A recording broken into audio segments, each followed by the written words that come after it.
get the coffee The stand coffee going. space, yeah. We got it all. I got all the fixings. I just need to set it up. How's it being back? It's great, man. I mean, one of the most exciting springs I've come to. Just excitement from last year, the couple new faces in the locker room, chance to, make a real run at this thing again. It's going to be exciting. You're here early. It seems like a lot of guys are here early. Yeah. What does that say about this group? I mean, everyone's anxious, man. We're all ready to get at it.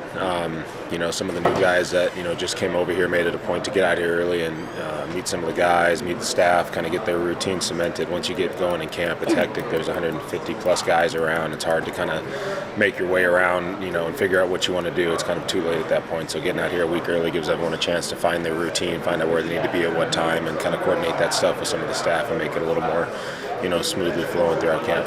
There's a report that you guys are adding Michael Wacha. Have you heard that? Yeah, I heard about it yesterday, right before I left the field, but I haven't heard confirmation or anything. But yeah, if that's the case, that'd be great. The more arms we get, the better. We talked about it in 21. We had this surplus of arms, and by the end of the year, there was one man standing. So you see how fast things can go and how quickly it can change. And the strength of our bullpen, the strength of our staff down the stretch last year after running a 6-man start for that first half of the year worked out well. So. Obviously, we're not going to force guys out that we don't feel are ready, but if we got 6 arms that are ready to go and that are, pitching well, we're going to use them. Do you know much he's obviously been around, but any impressions about him and what he could bring to the mix? No, I mean, a lot of experience. He played with some of the best over there in St. Louis. You're talking about Wacha, right? Yeah. With Yachty and Waino and some of the guys he got to throw alongside there, going to the Mets, Rays. I mean, he's pitching some really good stuff. So I know there's a lot of experience there. I've heard the personality's great, and he's a fun guy to be around. So, just excited to meet him.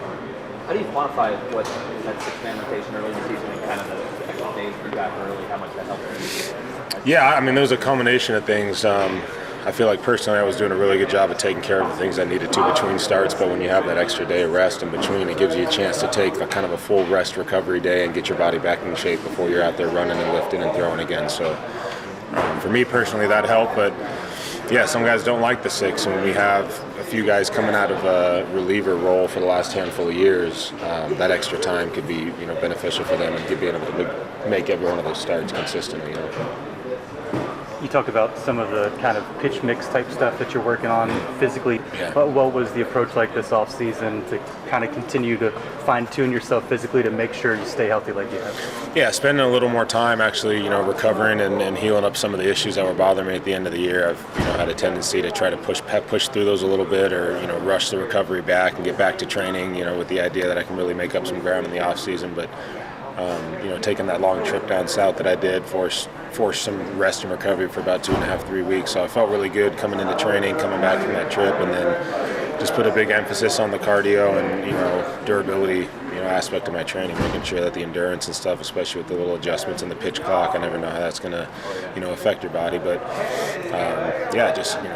making sure I'm doing everything I can to be on the field and be healthy. And pitch-wise and stuff, I've added a few different locations and aspects, but we did our screenings at the end of the year, found some adjustments physically that needed to be made with the delivery, and then hop back on the scanners at the end of the off season and made some good improvements. So I like where I'm at right now. Have you done much work in terms of the pitch clock and how that might kind of? Yeah, the last few weeks of the off season with Ruben and Joe McAlpin, our video and analyst crew, they kind of set that up and made it very easy for us to work with the clock, having it right behind the catcher, just to kind of get an idea of what 15 seconds really feels like in real time. So it's hard to simulate the emotions of the game and the real tempo and the heart rate and stuff, but we're getting an idea. We're getting comfortable trying to get around that 15-second clock. So you were kind of the one big name rotation guy that was locked in long term, and now you have some company. Yeah. What does it mean to have you here? Yeah, I mean, it's a great feeling to have a guy that you've already pitched a couple years with, and you'll get a chance to throw with him for the next 5. But a guy of his caliber, that's one of the best to learn from. A guy that, as he gets older, seems to get fall more and more in love with the game and the mindset behind pitching and all the little games that are played and the little tweaks and adjustments. He's one of the best I've been around at that. So I'm honored to have him next to me for the next 5 years. Seeing all the extra excitement, fan fest, et cetera, around this team after last season, does it add even extra excitement to you guys already knowing how good you're going to be? Yeah, I mean, and part of it's just kind of knowing what we're getting into when we go home and play games. Right away, it's going to be sold out games throughout the whole season, midweek, weekends. and that gets you up a lot for games. You know, I've played in cities where we've drawn 9,000, 10,000 a game, and there's still excitement of playing big league baseball, but it's just a different level when you're at a place that's packed out every night in a city that's excited. So yeah, very excited. Thanks, Joe. So much. Yeah.